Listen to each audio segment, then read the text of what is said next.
Hello দর্শক, আসসালামু আলাইকুম। আমার সঙ্গে আছেন মোর্শেদ নিজাম সিপিএ। আপনারা সবাই এই মুহূর্তে জানেন যে স্কারবো সাউথ ওয়েস্টে নির্বাচনী ঝড় বইছে। গত 13ই এপ্রিল এমপি পদে নির্বাচন অনুষ্ঠিত হয়েছে, নির্বাচিত হয়েছেন ডলি বেগম। এখন সামনে হবে MPP, member of provincial parliament. সেই নির্বাচনে লিবারেল এবং কনজারভেটিভ পার্টি থেকে বাংলাদেশি বেশ কয়েকজন প্রার্থী প্রতিদ্বন্দ্বিতা করার জন্য বিভিন্ন দল থেকে মনোনয়ন চাইছেন। তেমনি Morshed Nizam CPA conservative party থেকে মনোনয়ন চাইছেন। তিনি একজন শক্তিশালী প্রতিদ্বন্দ্বী। আমরা কথা বলবো তার সঙ্গে নির্বাচনী বিভিন্ন আয়োজন নিয়ে, তার পার্টির অবস্থান নিয়ে সব কিছু মিলিয়ে কথা বলবো। সো মোর্শেদ ভাই, আপনাকে প্রবাসী টিভিতে স্বাগত জানাচ্ছি। ধন্যবাদ দিন ভাই আপনাকে এবং ধন্যবাদ প্রবাসী টিভির দর্শকদেরকে আম, আম, এই অনুষ্ঠান আয়োজন করার জন্য। মোর্শেদ ভাই, আপনি অবগত আছেন, এটা সবাই জানে যে জি। কনজারভেটিভ পার্টি আসলে বাংলাদেশিদের মধ্যে খুব কম সংখ্যক লোকই আসলে ধারণ করে বা সাপোর্ট করে। সো এই বাংলাদেশি অধ্যুষিত এই স্কারপো সাউথ ওয়েস্টে আপনি কনজারভেটিভ পার্টি থেকে মনোনয়ন পেলেও কতটুকু ভালো করতে পারবেন আপনি? আসলে এই কোশ্চেনটি আমি যখন থেকেই কনজারভেটিভ পার্টি বা পিসি অন্ট্রির সাথে জড়িত হয়েছি তখন থেকে আসলে আমি আমার কমিউনিটির কাছ থেকে অনেক ফিডব্যাক পেয়েছি যে কেন লিবারেল না, কেন অন্য পার্টি না, কেন কনজারভেটিভ, যেটা আসলে আমাদের সাথে একটা দূরত্ব। এবং এই দূরত্বটা হয়েছে যে আসলে কোনোভাবেই আমাদের এই যে জনগণের যে সাপোর্টটি, এটা তো আপনি জানেন যে এটা দল কেন্দ্রিক চেয়ে ব্যক্তি কেন্দ্রিক আমাদের জি। কমিউনিটির ভিতরে। এবং এটা কখনোই চিরস্থায়ী না। এটা অনেক যোগাযোগ অথবা বিশ্বাসের জন্য আসলে এটা একটা দূরত্ব সৃষ্টি হয়। তো এটা নিয়েই কিন্তু তখন আমার কাছে আরো মনে হয়েছে যে এটা নিয়ে কাজ করার আছে। কারণ কনজারভেটিভ পার্টির অনেক পলিসি আছে যেটাই আসলে আমরা এখানে স্কারবোরো সাউথ ওয়েস্টে যারা বাঙালি আছি, যারা ইমিগ্রেন্ট হিসাবে এখানে এসেছি, hard working people, middle class people, তারা তাদের অনেক যেই অবজেক্টিভ লাইফের অনেক গোল, তার সাথে কিন্তু মানে পিসি অন্টারিও পার্টির অনেক কিছু অ্যালাইনমেন্ট আছে, কিন্তু কোনো কমিউনিকেশন নেই। তো ওকে। এই কমিউনিকেশন গ্যাপটা মিট আপ করার জন্যই বা এই কানেক্টিং ব্রিজ বিটুইন পিসি অন্টারিও এবং আমাদের এই জনগণের মাঝখানে যে কমিউনিকেশন গ্যাপটা আছে, এটার জন্যই কিন্তু আমি প্রতিনিয়ত কাজ করে যাচ্ছি, যাতে করে পিসি অন্টারিওকে তারা বিলিভ করতে পারে, ট্রাস্ট করতে পারে এবং তারা যেন সাপোর্ট তো করতে পারে। কতটুকু সফল হয়েছেন আপনি এই ক্যাপ কমানোর আমি ক্ষেত্রে? বলবো যে আমরা রিসেন্ট অনেকগুলা ইভেন্ট পিসি অন্টারিও কখনোই স্কারবোরো সাউথ ওয়েস্ট আমরা অ্যাক্টিভ দেখিনি। এই বাই ইলেকশনকে উপলক্ষ করে আপনি দেখেছেন যে দুইবার বড় ইভেন্ট হয়েছে এবং অসংখ্য বাঙালি গেছে এবং 99%ই বাঙালি গেছে এবং আমার সাথেও সাপোর্ট দেওয়ার জন্য প্রচুর সংখ্যক বাঙালি গেছে। এবং তারা আস্তে আস্তে বিশ্বাস করতে শুরু করেছে যে পিসি অন্টারিও তাদের পরিবারের একজন এবং তাদের ইস্যুজ এজেন্ডাস যে চাওয়া পাওয়া আছে, এটা পিসি অন্টারিও তাদের প্রত্যাশা পূরণ করতে পারবে। ওই জায়গাটা আমার মনে হয় বিশ্বাসটা আস্তে আস্তে তারা গেইন করছে এবং এটা রিফ্লেকশন আমরা ইলেকশনেও ইনশাল্লাহ দেখব, ইলেকশনের রেজাল্টে। তো আপনি যদি দেখেন যে স্কারবো সাউথ ওয়েস্টে প্রভিন্সিয়ালি কিন্তু, যেমন আমি যদি আপনাকে বলি সার্ভিস অন্টারিও জি। একটা বিশাল কাজ, আমাদের ড্রাইভিং লাইসেন্স সহ বিভিন্ন কিছু। তো স্কারবো সাউথ ওয়েস্টে কিন্তু কয়েক বছর আগে ছিল একটা সার্ভিস অন্টারিও, এখন কিন্তু নাই। জি। সো এইটার কি কারণ, মেইন কারণটা কি? আমি বলবো যে খুবই ইম্পর্টেন্ট একটা জিনিস প্রভিন্সিয়াল গভর্নমেন্টের সার্ভিস অন্টারিও। এবং আপনি যেটা বললেন যে বাড়ার পরিবর্তে উল্টা কমেছে, যেখানে 10 থেকে 15 গুণ লোক বেড়েছে। বেড়ে গেছে। সো এই জায়গাটা আসলে মেইন যে কারণটা কাজ করে সবসময় সেটা হচ্ছে যে যে রাইট রিপ্রেজেন্টেটিভ আছে কিনা কুইন্স পার্কে, ওকে। যারা গভর্নমেন্টের সাথে অ্যালাইন্ড। সো যে কোনো দাবি দাবা পূরণের জন্য, যে কোনো গভর্নমেন্ট সার্ভিস প্রোভাইডের জন্য, ফ্যাসিলিটিসগুলা জনগণের প্রোভাইড করার জন্য আমার মনে হয় সেই গভর্নমেন্টের ভিতরে লোক ভেরি ইম্পর্টেন্ট। রাইট। সো আমি পিসি অন্টারিও থেকে যদি নমিনেশন পাই এবং ফাইনালি স্কারবোরো সাউথ ওয়েস্ট থেকে ইলেক্টেড হই, it is one of the top issue. কারণ মানুষজন সারাদিন স্পেন্ড করে এই সার্ভিস সার্ভিস অন্টারিওতে। সেন্টার। অনলাইনে যদি তারা যায় 3 থেকে 4 মাস পরে ডেট, আমি নিজে পর্যন্ত কোনো ডেট খুঁজে পাইনি আমাকে সিটির বাইরে, জিটির বাইরে যে সার্ভিস নিতে হয়েছে, because it was very urgent. So এটা খুবই গুরুত্বপূর্ণ যে পাবলিক সার্ভিসগুলো যেন পাবলিকদের কাছে অ্যাক্সেসেবল হয়। সো পিসি অন্টারিও অতীতে যারা ইলেকশন করেছে তার সঙ্গে আপনার ডিফারেন্সটা কি?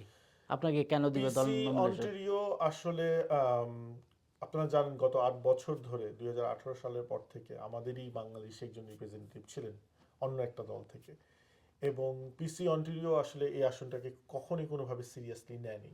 এবং ওকে। গত বছর যে প্রভিন্সিয়াল ইলেকশন হচ্ছে, রেগুলার বা ইলেকশন, সেখানেও আমরা দেখেছি তড়িঘড়ি করে লাস্ট মুহূর্তে একজনকে কোনো মতন দেওয়া। তো এই আসনটাকে এখন তারা অনেক সিরিয়াসলি নিচ্ছে, ওকে। কারণ এর আগে তারা অ্যাক্টিভ রিপ্রেজেন্টেশন দেখেনি বাংলাদেশি কমিউনিটি থেকে, যেটা ওকে। এখন দেখতে পাচ্ছে।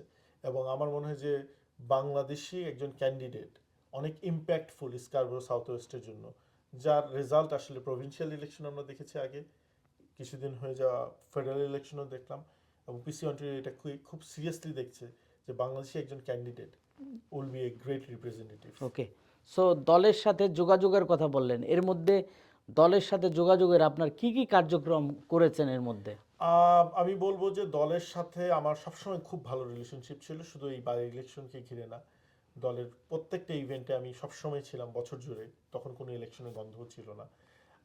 কনভেনশন হয়েছে, সেই কনভেনশনে আমি 3 দিন ওখানে টাইম স্পেন্ড করেছি। দলের যে প্রধান, যে প্রিমিয়ার, তা I have a great relationship with team, operation team, fund team, ministers, এমপিপিস।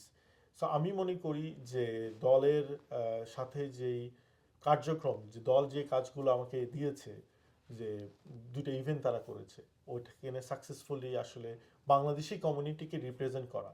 জি। এবং রিসেন্ট টাইমে আপনি জানেন যে দলের প্রধান এবং অন্টারিও প্রভিন্সের প্রিমিয়ার ডাক ফোর্ড এসেছিলেন, ওই প্রথমবারের মতন হিস্টোরিক মোমেন্ট, প্রথমবারের মতন আমরা বাঙালি কমিউনিটি ওনাকে মিট করলাম।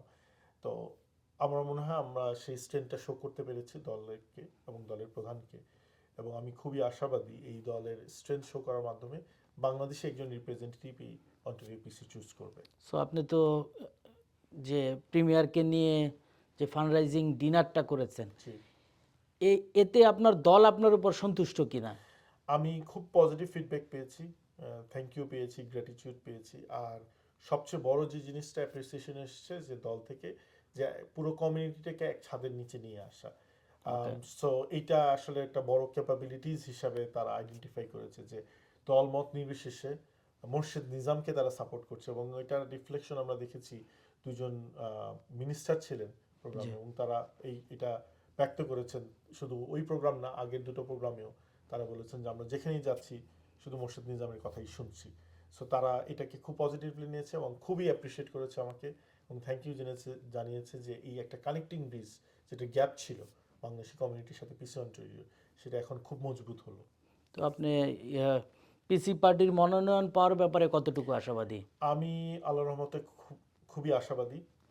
এর পিছনে মেইন কারণ যেটি, সেটা হচ্ছে দলের সাথে আমি আহ, পরিশ্রম করে গেছি, নট ইলেকশন উপলক্ষে। দলের সবার সাথে যখন যেটা কাজ, যখন যেটা হেল্প, যখন কোনো সময় ইলেকশন এসছে তখন ছুটে যাওয়া, শুধু স্কারবোরো সাউথ ওয়েস্টার্ন যে কোনো রাইডিংয়ে, জি। ইভেন আউট অফ জিটি, আমি যেখানে বলেছে সেখানে যে তাদের সাথে কাজ করেছি। সো দলের যে আস্থার জায়গাটা, বিশ্বাসের যে জায়গাটা, আমার মনে হয় আমি ওই জায়গায় অর্জন করতে পেরেছি, এবং যে কারণে আমি খুবই আশাবাদী যে বাঙালি কমিউনিটির জন্য হয়তো একটা গুড নিউজ আমি ইনশাল্লাহ নিয়ে আসতে পারবো, এবং তার পরবর্তীতে আমাদের লক্ষ্য থাকবে এই আসনটা জয়যুক্ত করা। সো পিসি পার্টি থেকে মনোনয়ন পেলেন, জি। পাওয়ার পরে আপনার বাংলাদেশি কমিউনিটির জন্য প্রায়োরিটি কী হবে? বাংলাদেশি কমিউনিটির জন্য যেমন একটা আমরা টপিক নিয়ে বললাম যে সার্ভিস অন্টারিও, বাট এর বাহিরে কিছু স্পেসিফিক টার্গেট, আমি স্পেসিফিক মিশন নিয়ে আসলে কাজ করছি অনেক দিন ধরেই। একটা আমার হচ্ছে কনভেনশন সেন্টার। ওকে। আপনারা জানেন যে তামিল তাদের প্রভিন্সিয়াল গভর্নমেন্টের ফান্ডিংয়ে কনভেনশন সেন্টার করছে। আমাদের রাইট রিপ্রেজেন্টেটিভ না থাকার কারণে কিন্তু আমরা ওই ফান্ডিংটি পাইনি। সো এটা একটা অনেক দিনের চাওয়া পাওয়া আমাদের। আমরা একটা ভালো ডে কেয়ার সেন্টার চাই, অথবা চিলড্রেন প্লেইং এরিয়া চাই। ওকে। আমি চাই কমিউনিটি রিপ্রেজেন্টেটিভ থাকুক পাবলিক সার্ভিসে, যেরকম পুলিশ, ফায়ার ফাইটার এবং ফার্স্ট রেসপন্ডার্স। আমাদের এখানে কোনো লোকই নেই। সো আমরা চাই এখানে তরুণরা আসুক, 150 তরুণ এখানে জয়েন করুক। এখানে ইনফরমেশনের গ্যাপ হয়েছে। সো এই ইনফরমেশনের গ্যাপগুলো পূরণ করতে হবে, যাতে করে আমাদের কমিউনিটি রিপ্রেজেন্ট করতে পারে অনেক হাইয়ার স্কেলে। ওকে। সো এই 3-4টার বাইরে আরও এজেন্ডা আছে, বাট আমি বলবো এই 3-4টা এজেন্ডা নিয়ে আমি আগাতে চাই। তো মুর্শিদ ভাই, আপনাকে অসংখ্য ধন্যবাদ প্রবাসী টিভিকে সময় দেওয়ার জন্য। আপনাকেও ধন্যবাদ, এবং যারা দর্শক আমার কথা শুনলেন তাদের সবাইকে ধন্যবাদ, এবং সবাই দোয়া রাখবেন আমার জন্য, স্কারবোরো সাউথ ওয়েস্ট থেকে অন্টারিও পিসি পার্টি এবং আমরা যেন এই আসনটি আমাদেরই ছিল, বাঙালি একজন বোন আমাদের রিপ্রেজেন্ট করতো, আমাদের কাছেই যেন এটি থাকে। ধন্যবাদ। দর্শকরা, এতক্ষণ আপনারা মোর্শেদ নিজামের কাছ থেকে স্কারবো সাউথ ওয়েস্ট নিয়ে তার মিশন ভিশনের কথা শুনলেন। সো আমরা তার নমিনেশনের অপেক্ষায় থাকলাম, সে পর্যন্ত আমাদের সঙ্গেই থাকুন। Thank you.